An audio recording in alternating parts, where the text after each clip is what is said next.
Here are my thoughts and impressions on God of War Ragnarok. Team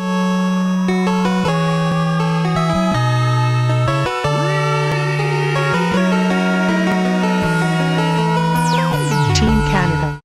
What's going on, guys? I'm SeeJayAre, and welcome to my review / impressions of God of War Ragnarok for the PS5.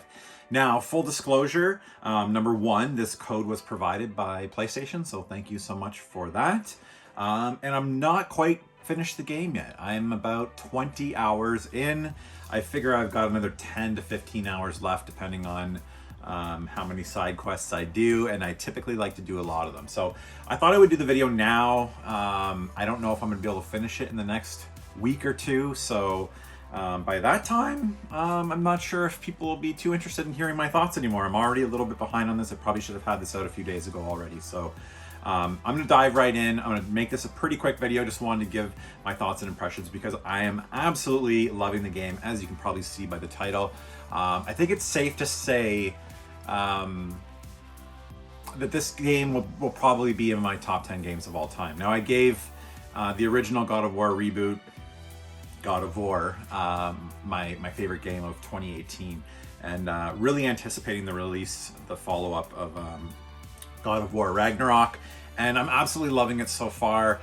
Initially, in the first few hours, I was like, is this my favorite game of all time? I will say that there was one section in particular that made me back off on that, and if you have played the game, you most likely know. No spoilers story-wise here. I will talk about the gameplay and stuff like that, but I will not spoil any of the story. For those of you who have played the game, there's a mark around the 12-hour mark. You hit a section that really changes the pace of the game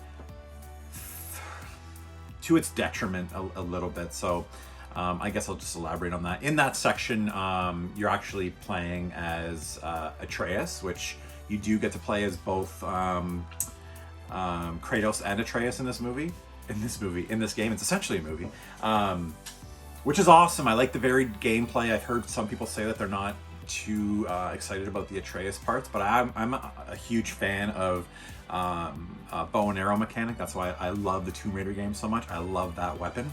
And in this section where the pace changes, it really kind of slows down. It drags on a bit too much. It can get a little bit tedious, but the character that you meet, and I'll go further on some of the side characters in this game, they're absolutely fantastic, and they really heighten the experience. The character that you meet is a really compelling character that has a fantastic connection with the character that you're playing with, Atreus, and you form kind of a genuine bond with this character. So it does set up nice story beats. It's a really kind of a unique environment as well. So there are positives to this section, but it's just like action, action, action, and then 12 hours in, it's an okay change of pace. I think it just drags on too long. So aside from that, that's really my only fault with this game. I'll touch on graphics first. So as a self-proclaimed graphics whore, this game is easily one of the best looking console games ever made. It may be the best. I'm playing in the favor frame rate mode.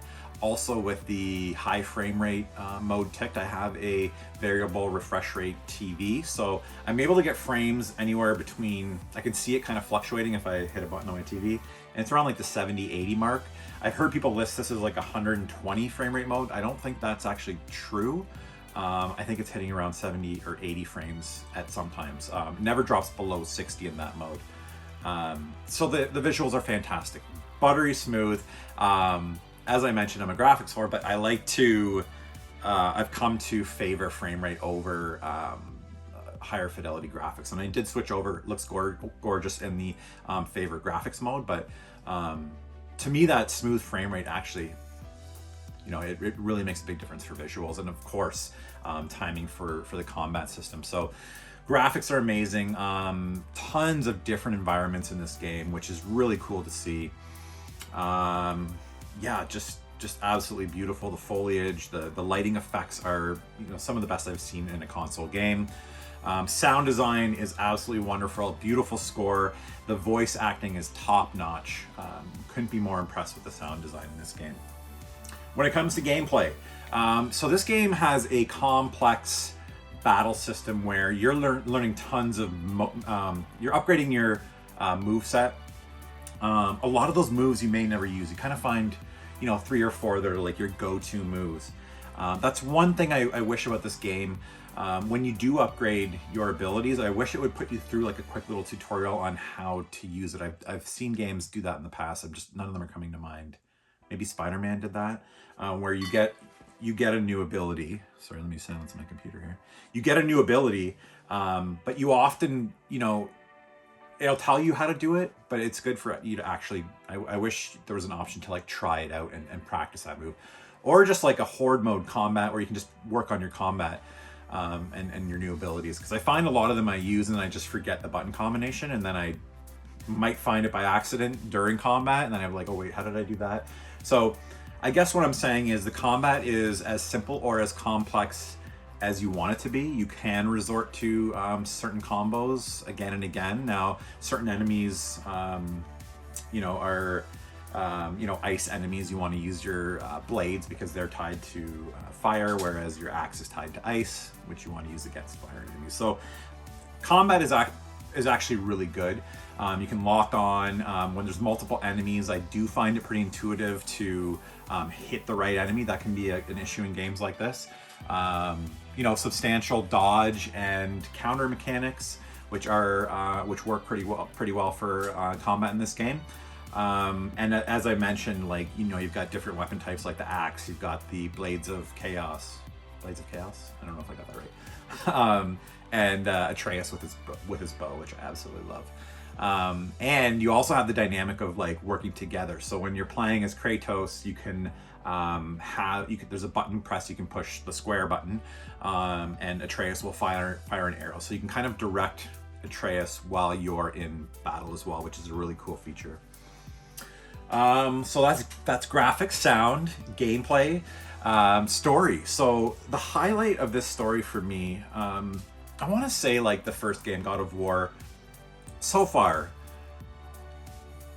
maybe because it was the first experience jumping back into the God of War, I just felt like it was a little more cinematic and had kind of more interesting set pieces. That being said, one of the initial battles in the game is absolutely fantastic in Ragnarok. You go through like a really early battle with a pretty iconic character. And that whole storyline is great. I just feel like maybe in the first one, the storyline could have been slightly better than Ragnarok. But with Ragnarok, I think where Ragnarok really shines is the supporting cast. You meet so many characters along this journey that you develop a genuine connection to, which is not always easy to do in video games. I feel like a lot of side characters can be throwaway characters, to the point where some of these characters, you're actually sad to see them go. In that long section where the pace changed, about 12 hours into the game, the character that you meet, it was like you felt emotional that you had to say goodbye to that character. And so far I have not seen that character again, and I kind of wish that character would come back, and hopefully that character does, and try not to spoil anything here. So the supporting cast is fantastic. As I mentioned, like motion capture, voiceover work, all really lends to the believability and your connection to these side characters. The story is really focused on Kratos and Atreus' relationship, and Atreus dealing with what happened in the first game, which I could spoil, I guess, if you haven't played the first game. I'm sorry. Atreus finds out that he's actually Loki, or referred to as Loki, and dealing with it's almost like it's a coming of age story. It's like a puberty story almost. It's a father-son story. It's Kratos trying to teach Atreus how to harness his power and how to use it appropriately, and find the restraint to use his newfound powers. So that dynamic is really interesting. Just one more thing popped to my mind in terms of gameplay. Some really kind of interesting vehicle stuff. You're on sorts of vehicles and you have some control over where they're going. That was a nice little addition, which I enjoyed. The open world, it's, how do I explain this? It's kind of like little contained open worlds that you go to, different different realms, different worlds, different areas within a bigger map. And then within those areas, you can kind of travel around by boat or whatever it may be. Dog sled sometimes, sand sled. And then you can go to different points on your map, side quests or main quests. So it's kind of like a more contained open world game, if that makes any sense. A little bit like the Uncharted games, kind of like that. So that's really done well. Now I'm just rambling. Basically, I love this game. It is absolutely a masterpiece to me. Definitely a 9/10 category if I were to apply a number to it. I'm definitely going to stick to this game.